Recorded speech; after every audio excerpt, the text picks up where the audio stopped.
di aberto ao pubblico, tutto il mondo di sta assente. Dunque faccio andiamo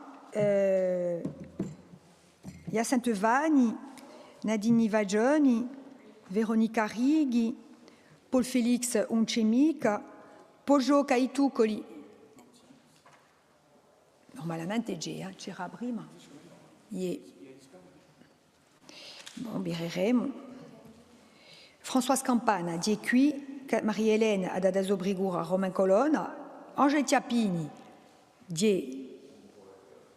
non, Daso Brigura, Jean-Martin Mandolone, Romain Colonna, die qui, Saverio, Adadaso Brigura e Giunta a Giulia Tiberi, Jean-Martin Mondoloni, die qui, Jean-Michel Savelli, die qui, Giulia Tiberi. Allora, ci voglio giusto verificare che Giulia Tiberi. Si qui? Oui, je suis là, je suis sur mon ordi portable, j'ai pas, la caméra ne fonctionne pas, mais je suis là. Ça va, on est ravis. Bien, allora, abbiamo l'ordine di Uyo, donc les egoudi.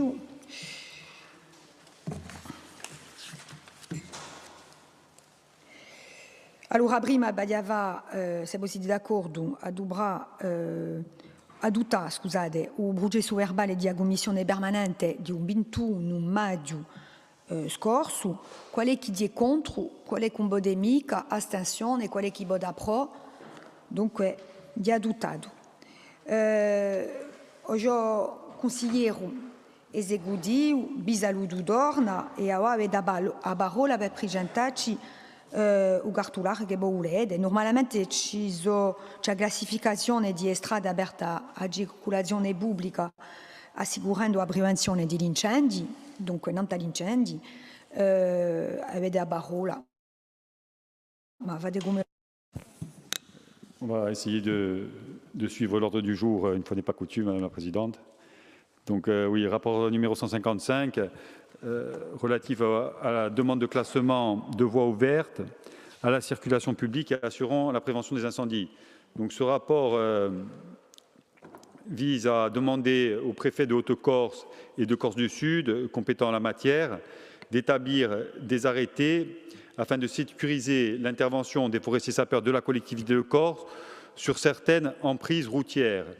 Il s'agit notamment de bandes de roulement qui sont situées tout ou partie à proximité des zones d'appui à la lutte. Les zones d'appui à la lutte, vous le savez, sont des ouvrages indispensables à la prévention et à la lutte contre les incendies. Ces zones d'appui à la lutte, elles peuvent parfois être implantées sur des routes ex-départementales ou sur des routes territoriales, voire sur des voiries communales. Et dans ce cas-là, ce sont les communes qui doivent délibérer pour que le préfet puisse prendre ses arrêtés de classement des bandes de roulement ouvertes à la circulation publique. Et donc, avec ces arrêtés préfectoraux de classement, cela permet au maître d'ouvrage, en l'occurrence ici la collectivité de Corse, d'exécuter le débroussaillement latéral de part et d'autre de la voie concernée par la zone d'appui à la lutte, sur une profondeur pouvant aller jusqu'à 100 mètres selon les caractéristiques des ZAL, et ceci est établi par les services techniques qui sont dédiés à cela. Donc il n'y a pas d'impact budgétaire, seulement une mobilisation des forestiers sapeurs pour la réalisation de ces travaux, mais c'est prévu dans le cadre du programme travaux qui vous a été présenté dernièrement à l'Assemblée de Corse. Et donc c'est simplement de pouvoir consolider juridiquement les ouvrages existants. Je vous remercie. A ringraziarvi oggi consigliere esecutivo. Dunque c'è un avviso positivo di commissione di Asedenat. Quale chi voleva la parola? Nimo. Allora metto subito a voto. Quale chi è contro? Quale chi vota mica? Astensione. E quale chi vota pro? Tutto il mondo.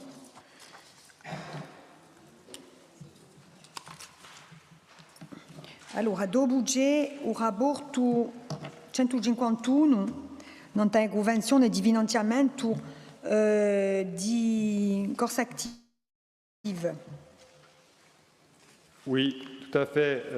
C'est un rapport qui s'inscrit dans le cadre de la politique d'insertion professionnelle des bénéficiaires du RSA.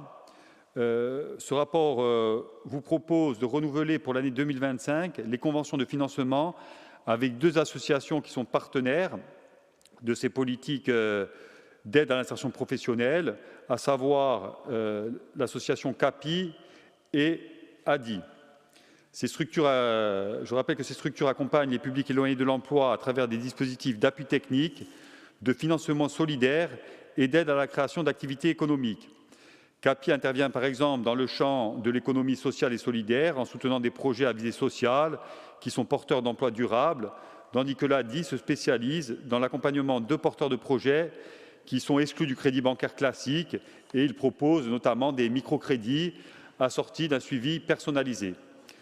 Donc il vous est proposé pour cette année 2025, dans le cadre de leur renouvellement de ces conventions, de maintenir les niveaux de financement qui étaient ceux des années précédentes, avec une attribution d'une subvention de 40 000 € à CAPI et de 30 000 € à l'ADI, afin qu'ils puissent poursuivre leurs actions en faveur de l'insertion, et cela jusqu'à la fin de l'année 2025, au moins, donc une participation budgétaire de la collectivité de Corse à hauteur de 70 000 € pour les 2 associations, les crédits étant inscrits au budget 2025. Je vous remercie. Ringraziabi. Allora, c'è un avviso positivo di commissione di evidenze. Qual è chi vuole via parola?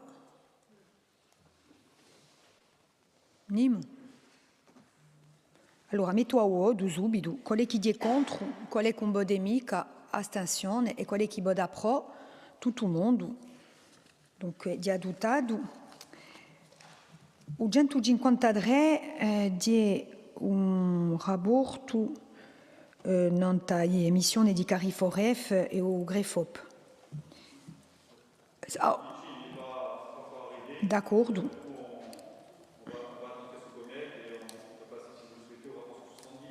Ça va? Baba. 170, je le cherche, oui. 170 di quello non ha eviture i materiali di agolettività. Oui, tout à fait. Il s'agit de proposer à l'Assemblée de Corse de statuer sur l'autorisation de réforme et d'alignation des véhicules et engins. C'est un rapport qui revient tous les ans. Hein. Les véhicules et engins qui sont proposés à la réforme et à l'alignation cette année est joint en annexe du rapport. Et pour la vente de ces engins hein, qui sont vétustes et considérés comme économiquement irréparables et hors d'usage, il vous est proposé de procéder à la mise à la réforme et au retrait de l'inventaire. Et de mettre en vente ces véhicules hein, pour ceux qui trouveraient preneurs sur la plateforme en ligne de courtage aux enchères agorastore.fr. Donc vous avez aussi dans le rapport un bilan hein, des ventes qui se sont faites les années précédentes. Donc on voit que c'était un dispositif de vente en ligne aux enchères qui produit des effets, hein, puisque ça génère des recettes pour la collectivité de Corse et la plupart des véhicules trouvent des acheteurs. Donc il vous est proposé de renouveler cette opération pour cette année. Ça permet une vente en toute transparence et aussi de libérer du volume et des espaces pour les nouveaux véhicules. Donc les recettes, hein, simplement je finis là-dessus. En 2020, les ventes de véhicules de la collectivité de Corse par ce dispositif, c'était 100 000 €, 233 000 € en 2021, près de 200 000 € en 2022 et 232 000 € en 2023. Donc ce n'est pas négligeable dans la période actuelle puisqu'on est depuis 2020 à 875 000 € de recettes pour la collectivité de Corse. Je vous remercie.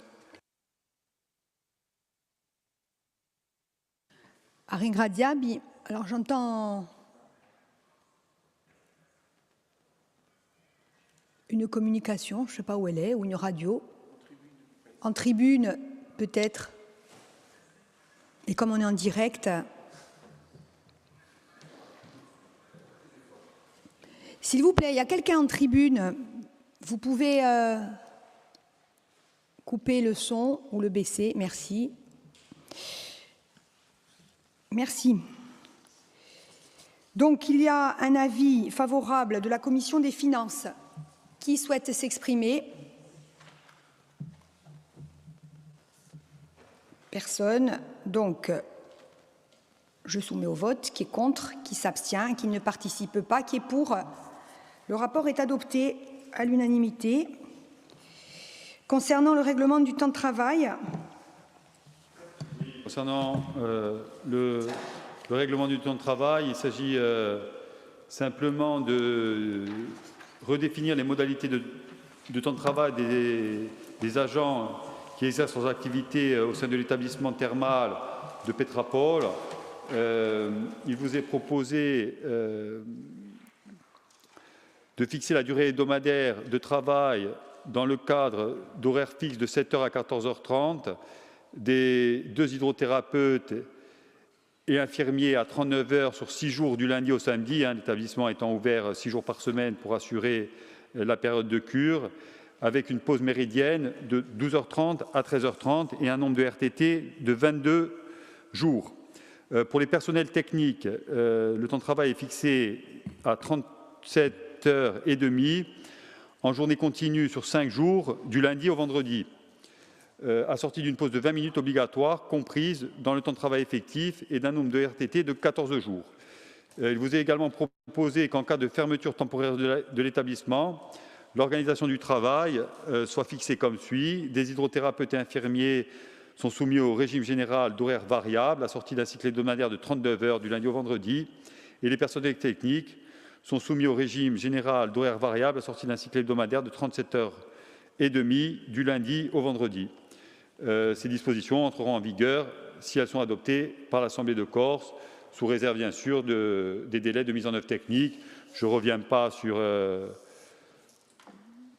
la question de la réouverture, puisque j'ai pu répondre le mois dernier à une question orale de notre collègue Annette Pierre. Je vous remercie.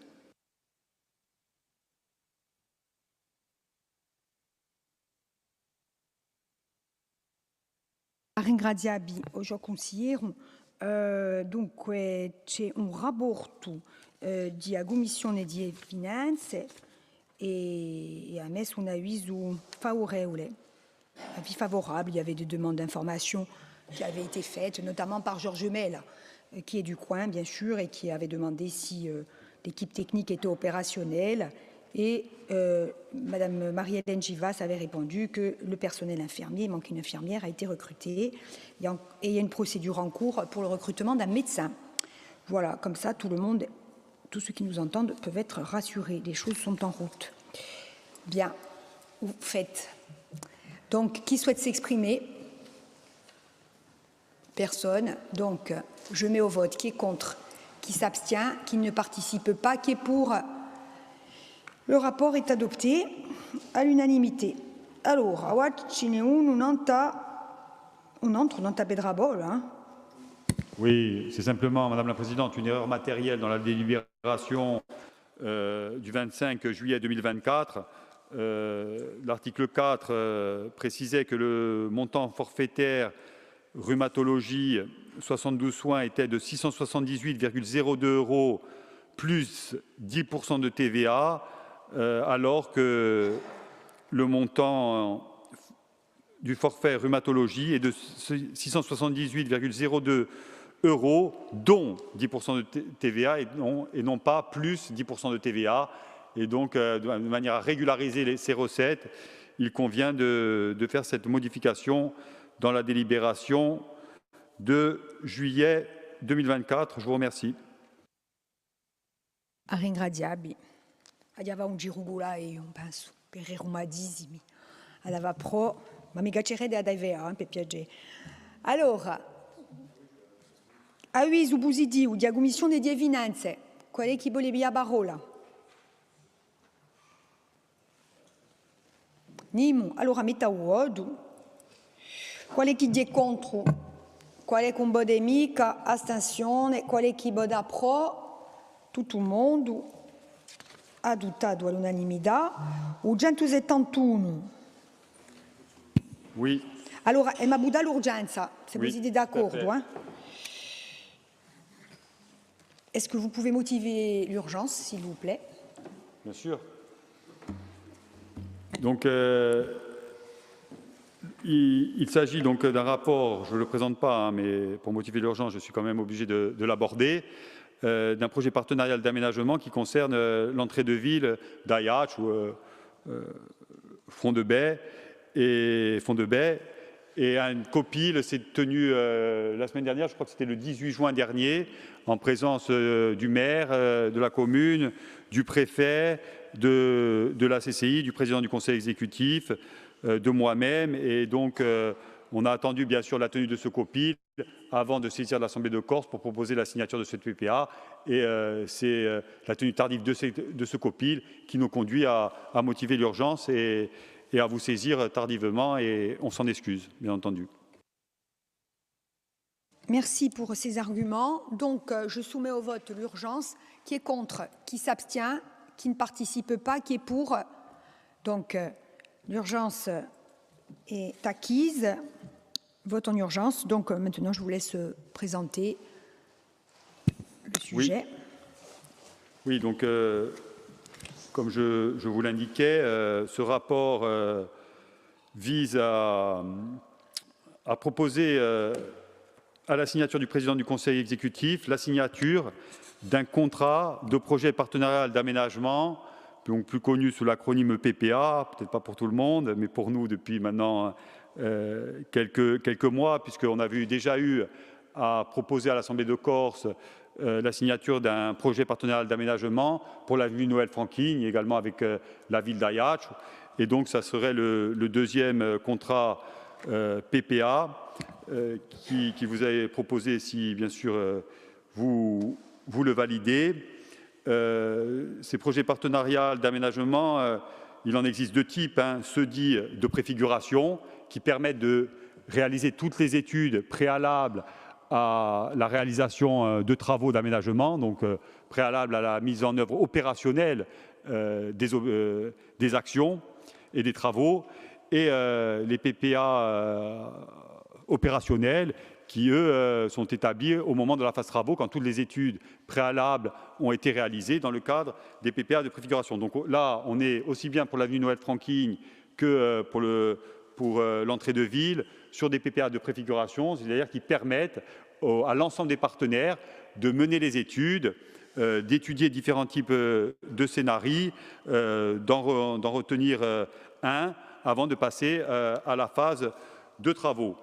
Bon, comme vous le savez, c'est un secteur où on a des enjeux qui sont multiples, bien sûr en termes de transport et de mobilité, en termes de logement, en termes d'activité économique, avec d'un côté, bien sûr, le port, la gare, de l'autre, l'aéroport, des voies de circulation qui sont souvent engorgées, et une coupure, je dirais, physique entre, je dirais, la partie logement, commerce et la mer. Et donc, il y a une nécessité absolue de repenser l'ensemble du secteur. D'ailleurs, c'était un secteur qui avait déjà été identifié dans le PADUC en 2015 comme un secteur d'enjeu régional, au même titre que d'autres zones dans l'île, qui nécessitait une réflexion d'ensemble et un aménagement global et coordonné entre les différents partenaires.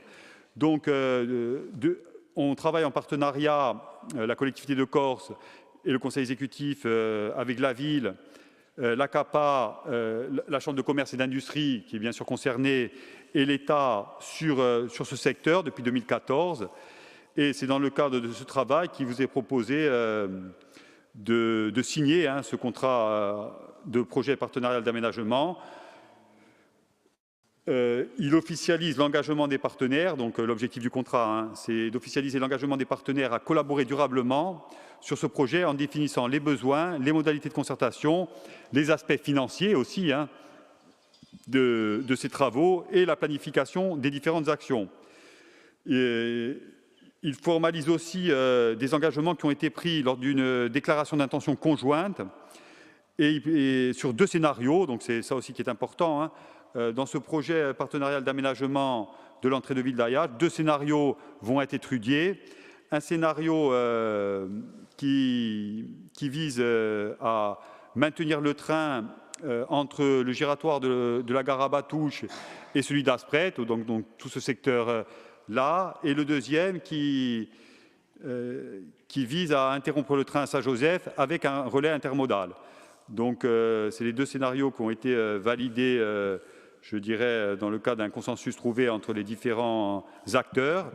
Et suite à l'étude de ces 2 scénarios, l'un d'entre eux sera retenu après étude et ça permettra de décider des futures décisions d'aménagement dans ce secteur. L'impact financier à ce stade pour la collectivité de Corse, il est nul.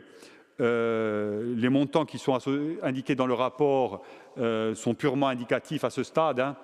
Il y a des cofinancements de l'État, de la collectivité de Corse, de la CAPA et de la CCI, donc l'ensemble des partenaires participeront à cette phase d'étude. La première phase d'étude est évaluée à 600 000 €. Vous avez le détail de l'intervention financière de chacun des partenaires. Et le total estimé pour l'ensemble des études du PPA de préfiguration s'élèvera à 1,7 million. Mais bien sûr, hein, on reviendra devant cet hémicycle, devant vous, pour vous présenter tous les rapports intermédiaires et les financements qui en découlent.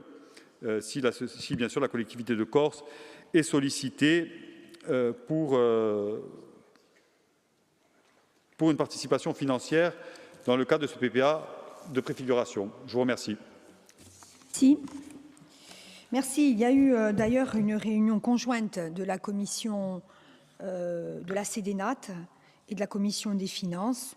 Voilà, donc qui ont donné lieu bien évidemment à la présentation du projet. Je résume les interventions des commissaires. Il y a M. Volimachi, d'une part, évidemment, très intéressé par le projet, qui a remercié donc, la collectivité, le président de l'exécutif en particulier. Voilà. Et il y a Sainte-Vanne qui a demandé comment serait mise en œuvre la validation définitive des aménagements. Et M.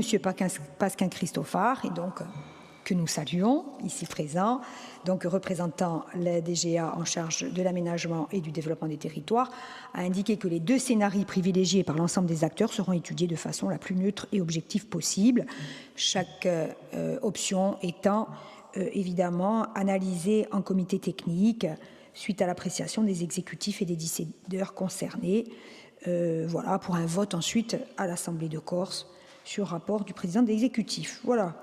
La commission des finances a émis un avis favorable. Awansemo et Corinne Front n'étaient pas là. Et la CDNAT aussi a émis un avis favorable en l'absence des groupes sauf Awansemo, Corinne Front et Josefa Giacometti. Voilà. Donc, qui souhaite s'exprimer? Oui, Yacinthe. 2 parole per completare ce che avete in commissione. Juste pour... bien entendu, il y a 2 scénarios qu'on peut étudier, mais je pense que d'étudier un scénario en supprimant le train, après avoir fait des investissements considérables en termes de rénovation de gares, en termes de CCVU, en termes de tout ce qui est en modalité, quand toutes les villes du monde profitent d'un train en ville, bon, on l'étudiera, mais je ne pense pas que ça puisse aller bien loin. Bien entendu, supprimer les passages à niveau, passer en mode tram, étudier un tram, tout ça, je pense que ça serait quelque chose avec une plus-value, une halte devant le nouveau téléphérique, bien entendu, tout ça, c'est des choses qu'on pourra faire. Mais bon, pour le reste, bon, je suis assez surpris qu'on ait pu retenir quand même un 2e scénario de ce genre, mais bien entendu, on laissera aller au bout les réflexions et je suis rassuré puisque les décisions se prendront ici in fine. Voilà, mais je voulais quand même souligner ce point. On a investi des milliers d'euros, des montées en puissance sur l'intermodalité, la mise en place de la CCVU, la chance d'avoir un train en centre-ville avec des emprises dont nous sommes propriétaires. Et je pense que c'est quelque chose qui est une richesse. je souscris. Donc, d'autres remarques? Non? Oui, pardon. Merci Madame la Présidente. Dans le sens de ce que vient de dire Hyacinthe Vanni, juste pour reprendre deux mots qui me semblent importants à ce stade, qui ont été évoqués par le conseiller exécutif, c'est un rapport de préfiguration.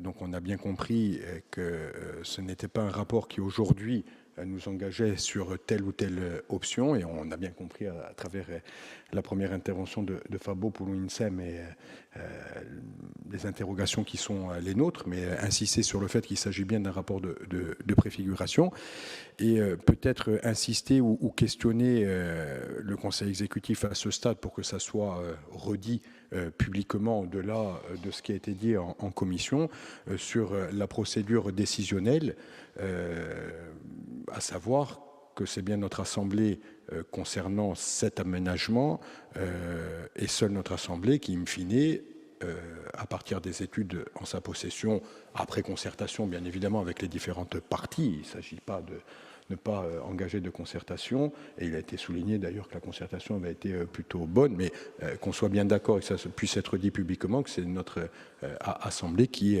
prend la décision in fine sur cet aménagement-là. Merci. Merci, Monsieur le Président. Est-ce que l'exécutif veut réagir ou je passe au vote? Oui, je vous donne la parole. Bien sûr, Madame la Présidente. On va se dire les choses de manière sincère.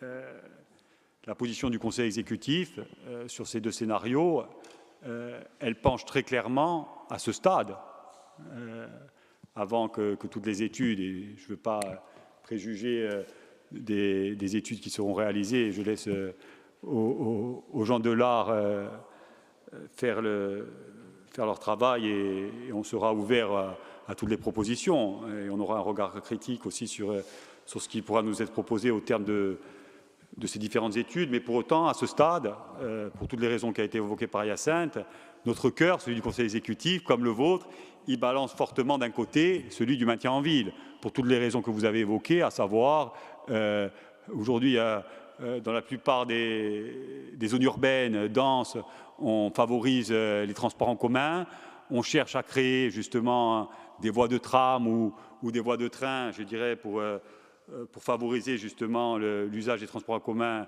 plutôt que de la voiture. Et on a beaucoup investi, je dirais, sur ces politiques-là, la collectivité de Corse, en soutien des chemins de fer.